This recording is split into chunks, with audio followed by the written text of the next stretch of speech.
बिस्मिल्लाहिर्रहमानिर्रहीम। निकाह कहाँ करें और कैसी लड़की से शादी करें?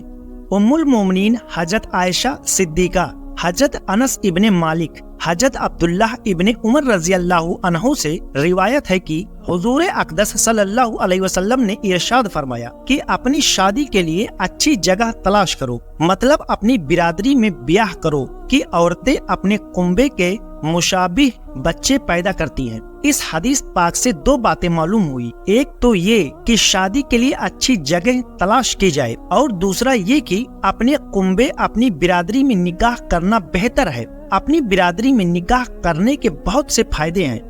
मसलन औलाद अपनी बिरादरी के लोगों के मुशाबिह पैदा होगी, जिसकी वजह से दूसरे लोग देखते ही पहचान जाएंगे कि ये किस खानदान का बच्चा है। दूसरा फायदा ये है कि बिरादरी के गरीब लड़कियों की जल्द से जल्द शादी हो जाएगी। तीसरा फायदा ये है कि शादी में अखराजात कम लगेंगे। चौथा फायदा ये है कि अपनी ही बिरादरी की अगर लड़की होगी तो वो बिरादरी के तौर तरीके, घर के रहन सहन, तहजीब व तमद्दुन से पहले से ही वाकिफ होगी। लिहाजा घर में झगड़ों व ना इत्तेफाकी का माहौल पैदा नहीं होगा।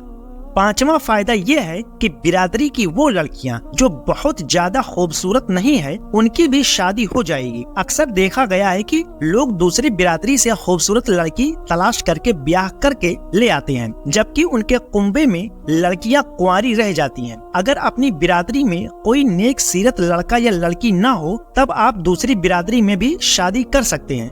हजरत इमाम मोहम्मद बिन इस्माइल बुखारी रजी अल्लाहु अन्हु रिवायत करते हैं कि मुस्तहब है कि अपनी नस्ल के लिए बेहतर औरत चुने, लेकिन ये वाजिब नहीं। हजरत अनस रजी अल्लाहु अन्हु से रिवायत है कि नबी करीम सल्लल्लाहु अलैहि वसल्लम ने इरशाद फरमाया कि अच्छी नस्ल में शादी करो, क्योंकि रगे खुफिया अपना काम करती है। और हमारे प्यारे नबी ने बताया कि घोड़े की हरियाली से और बुरी नस्ल की खूबसूरत औरत से बचो।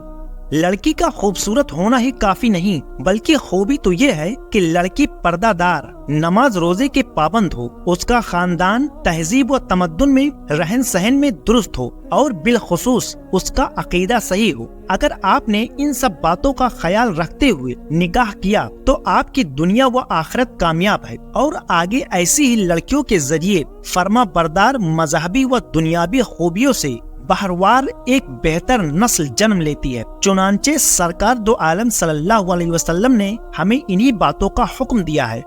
हजरत इमाम मोहम्मद गजाली रजी अल्लाहु अन्हु इरशाद फरमाते हैं कि औरत अच्छे नस्ब वाली शरीफल नफ्स हो, यानी ऐसे खानदान से ताल्लुक रखती हो जिनमें दयानत और नेक बख्ती पाई जाए, क्योंकि ऐसे खानदान की औरत अपनी औलाद की तालीम व तरबियत का एहतमाम करती हैं। हजरत अबू हुरैरा और हजरत जाबिर रजी अल्लाहु अन्हु से रिवायत है कि नबी करीम सल्लल्लाहु अलैहि वसल्लम ने इरशाद फरमाया कि लोग औरत से चार चीजों की वजह से निकाह करते हैं: उसके माल के सबब, या उसके खानदान के सबब, या उसके हुस्न व जमाल के सबब, और उसके दीनदार होने के सबब। लेकिन तुम दीनदार औरत को हासिल करो और उससे शादी करो।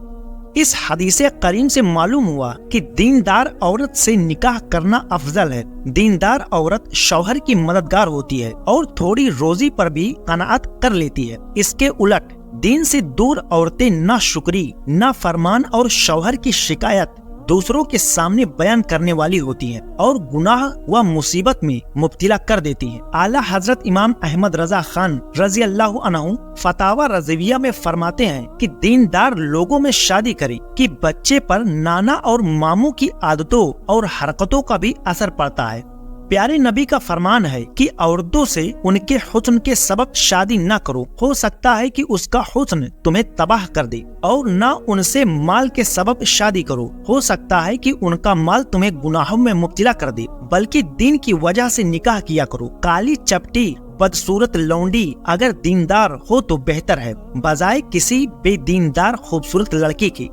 हजरत इमाम गजाली रजी अल्लाहु अन्हु इरशाद फरमाते हैं कि अगर कोई औरत खूबसूरत तो है मगर परहेजगार व पारशा नहीं, तो वो बुरी बला है। बदमिजाज औरत नाशुक्री और जबान दराज होती है और मर्द पर बेजा हुकूमत करती रहती है। ऐसी औरत के साथ जिंदगी बदमजा होकर रह जाती है और इसकी वजह से दीन और दुनिया में खलल पड़ता है। याद रखिए, अगर आपने सिर्फ ऐसी लड़की से निकाह किया जो माल व दौलत तो खूब लाई और खूबसूरत भी बहुत है, लेकिन दीनदार नहीं और ना ही तहजीब व अखलाक के मामले में बेहतर है, तो आप अपने साथ यकीनन एक अच्छी और खुशहाल जिंदगी नहीं गुजार सकते। ऐसी लड़की की वजह से घर में हमेशा ज़हनी तनाव और आए दिन घर में खाना जंगी का माहौल बना रहता है। नतीजा ये होता है कि आखिरकार माँ बाप से दूर होना पड़ जाता है। इसलिए जहाँ आप खूबसूरत माल व दौलत को देखते हैं, उन सबसे ज्यादा अहम बात ये है कि आप सबसे पहले लड़की का अखलाक, उसका खानदान और खासकर वे दीनदार है या नहीं, ये जरूर देखें। तब ही आप एक कामयाब जिंदगी के मालिक बन सकते हैं। अगर एक खूबसूरत लड़की में ये खूबियां नहीं और उससे बरअक्स किसी बदसूरत लड़की में दीनदारी है, तो वो बदसूरत लड़की उस खूबसूरत लड़की से बेहतर है। अक्सर हमारे मुस्लिम भाई दौलतमंद फैशन परस्त लड़की पर मरते हैं और दौलत को बहुत ज्यादा अहमियत देते हैं, जबकि दौलत से कहीं ज्यादा दीनदारी को अहमियत देनी चाहिए। हुजूर सल्लल्लाहु अलैहि वसल्लम ने इरशाद फरमाया कि जो कोई हुस्न व जमाल या माल व दौलत के खातिर किसी औरत से निकाह करेगा तो वो दोनों से महरूम रहेगा, और जब दीन के लिए निकाह करेगा तो दोनों मकसद उसके पूरे हो जाएंगे। औरत की तलब दीन के लिए ही करनी चाहिए, जमाल के लिए नहीं। इसके माना ये है कि सिर्फ खूबसूरती के लिए ही निकाह न करें, और ये भी नहीं कि आप खूबसूरत लड़की ढूंढे ही न। अगर निकाह करने से सिर्फ औलाद हासिल करना और सुन्नत पर अमल करना ही किसी शख्स का मकसद है, खूबसूरती नहीं चाहता, तो ये परहेजगारी है। अल्लाह ताला इरशाद फरमाता है कि अगर वो फकीर हो तो अल्लाह उसे गनी कर देगा अपने फजल के सबब। लिहाजा अगर किसी लड़की में दीनदारी ज्यादा हो, चाहे वह कितनी ही गरीब क्यों ना हो, उससे शादी करना बेहतर है। क्या अजब कि अल्लाह ताला उससे शादी करने और उसकी बरकत से आपको भी दौलत से नवाज दे। आपको इस नेक और गरीब लड़की से खुशी और वो दिली सुकून हासिल हो सकती है जो एक दौलतमंद बदमिजाज मॉडर्न फैशन परस्त लड़की से नहीं हासिल हो सकती है। हाँ, अगर कोई लड़की दौलतमंद होने के साथ ही दीनदार, नेक सीरत, खुश अखलाक, पर्दादार हो और ऐसी लड़की से कोई शादी कर ले तो यकीनन बड़ी खुश नसीबी की बात है। बेशक अल्लाह ताला माल व दौलत और चेहरे को नहीं देखता, बल्कि तकवा व परहेजगारी को देखता है। तो उम्मीद करता हूँ कि आप लोगों को ये जानकारी पसंद आई होगी। तो वीडियो को लाइक, शेयर और चैनल को सब्सक्राइब कर लें और एक प्यारा सा कमेंट जरूर करें। शुक्रिया।